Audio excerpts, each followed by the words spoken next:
The sharp crack of a gunshot sliced through the air, echoing off the polished walls of the Hamilton Marksman Club. Applause erupted as Logan Pierce lowered his custom rifle, that smug grin spreading across his face. Another perfect bullseye. Another victory for the self-proclaimed king of the range. But that day, a woman no one expected was about to end his reign.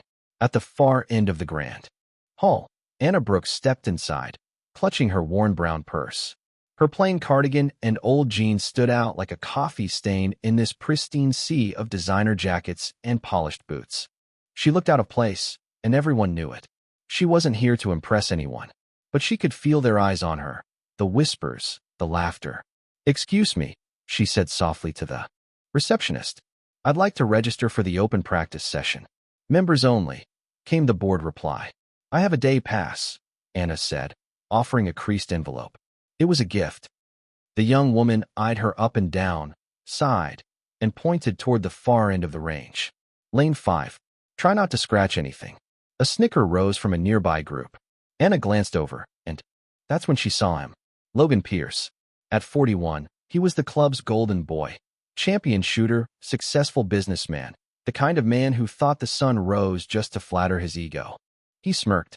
Well, looks like someone wandered in from the thrift store." Laughter erupted around him.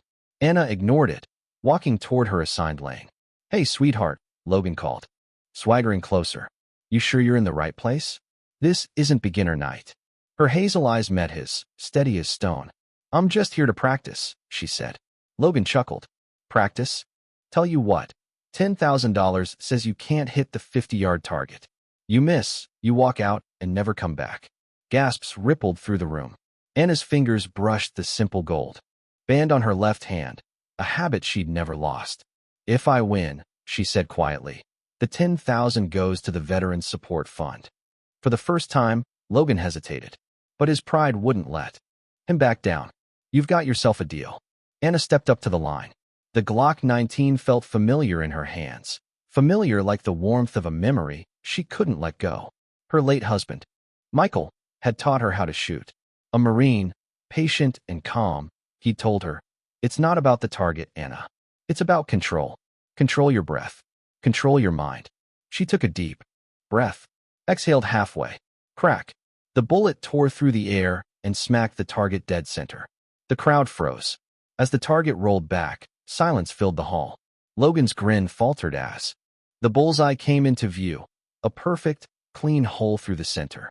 "Beginner's luck," he muttered, voice tight. But the laughter was gone. People were whispering now, not in mockery, but in disbelief. Anna didn't smile, didn't gloat. She simply set the gun down and stepped back. Logan's pride couldn't take it. "All right," he barked. "Let's see you do it again. 3 bullseyes in a row. If you can, the 50 grand goes to your little charity."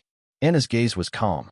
"Fine, but make it $50,000 to the foundation if I win." The room buzzed. The stakes had just multiplied 5-fold. As Logan strutted down to set the next target, Anna closed her eyes. For a moment, the world faded. The murmurs, the pressure, even the heavy smell of gunpowder. It was just her and Michael again. She remembered their afternoons at the range, his hand on her shoulder, his voice steady. "You've got the focus of a pro, Anna. Never doubt it." She hadn't come here for fame, or money, or to prove anyone wrong. She'd come to honor him. Anna adjusted her stance, lined up her sight, and pulled the trigger. Crack. Another perfect bullseye. The crowd gasped. Even Logan's entourage stopped laughing. Their champion smile was gone now, replaced by a flicker of fear. 2 out of 3, Anna said softly, reloading. Logan swallowed hard.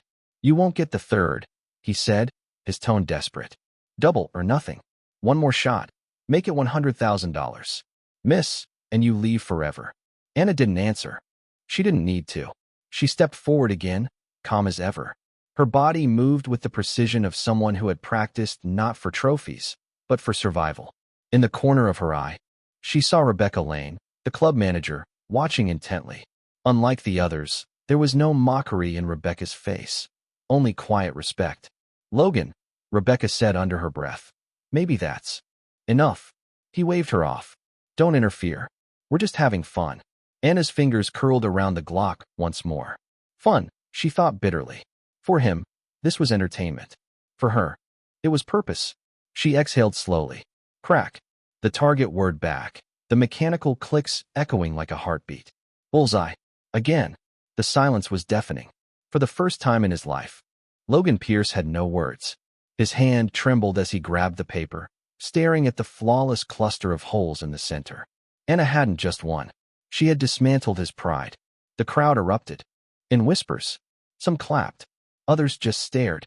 Rebecca stepped forward, a smile breaking through her professionalism.